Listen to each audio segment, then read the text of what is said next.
I don't deny it. Then why should you? You're right that a divorce would hinder you. But I won't hinder you. It's no secret I seek the Tellius chair myself, so my own may soon be vacant. General Balbus nodded. I can see you as governor of Syria, but you didn't call me here to tell me that. True enough. Pilate told him of the planned Samaritan foray to Mount Gerizim. The general shook his head. Why can't they just exercise their superstitions where we allow them, in the temple where they belong? Precisely. He tilted his scabbard and crossed his legs. Well, they'll have to go through Tirathana, that village at the base of the mount. Just tell me where you got your information and the result you desire. I'll have some scouts infiltrate, determine how many are going and when, decide how many troops to take with me, and it will be done. Do what you have to keep them from the mountain, and bring me the leaders. I will reward you with a private home right here in Caesarea, and you will be my hand-picked successor when the time of my ascension comes. General Decimus Callidius Balbus led a heavily armed infantry and cavalry that easily overwhelmed the large contingent of Samaritans. He and his men killed several in the village before they got near the mountain, captured the leaders, and chased off the rest. Pontius Pilate made good on his promise of a private house in Caesarea for the general, then had the Samaritan leaders executed without trials. In short order, Roman Syrian governor Lucius Vitellius deposed Pilate and ordered him to Rome to answer to the emperor for his actions. But by the time he arrived, Tiberius had died, and Caligula had succeeded him. To General Balbus' abject disappointment, Vitellius appointed his friend Marcellus as prefect to replace Pilate. But then Marcellus stayed largely in Caesarea, and looked the other way when the Jerusalem Sanhedrin stoned to death a zealous follower of the way named Stephen. Carrying out a punishment to the point of execution was something the Sanhedrin was not to do without the permission of Rome, even if the guilty party had been a devotee of the crucified Galilean the Jews considered a blaspheming false Messiah. So suddenly Marcellus was out, and Balbus believed his time had come.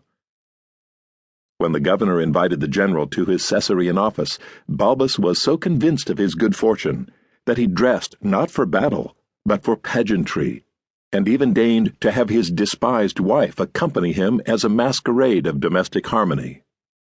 By the time he and his driver and aide-de-camp set out for his new home for the meeting, Caesarea was alive with rumors that the emperor himself was in the city. When the streets leading to the administrative offices proved impossible to navigate, General Balbus knew it was true. Had the emperor sailed all this way just to see him installed as prefect of Judea?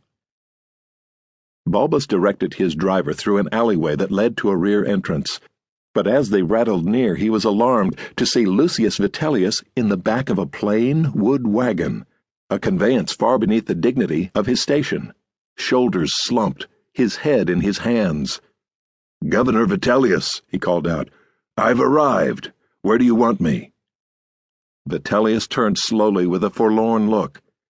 "I'm no longer your governor. Publius Petronius is your man now." "I barely know him. What?" But Vitellius waved him off as his wagon pulled away, and the general climbed down, not knowing what to do. Petronius appeared with a younger man hurrying along beside him. "General Balbus, isn't it?"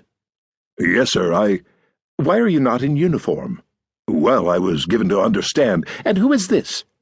Sir, this is my wife. She—" "No women are allowed at this entrance," Petronius said, grabbing the general by the arm and turning his back on the rest of Balbus' party. "This is Marullus. You know each other?" "We've met." "He's the new prefect, and he has an assignment for you. Now I must get back to the emperor. I wish you'd have come in uniform. You could have appeared with us. No matter. Marullus, you may meet with him in the library, but find me in 10 minutes.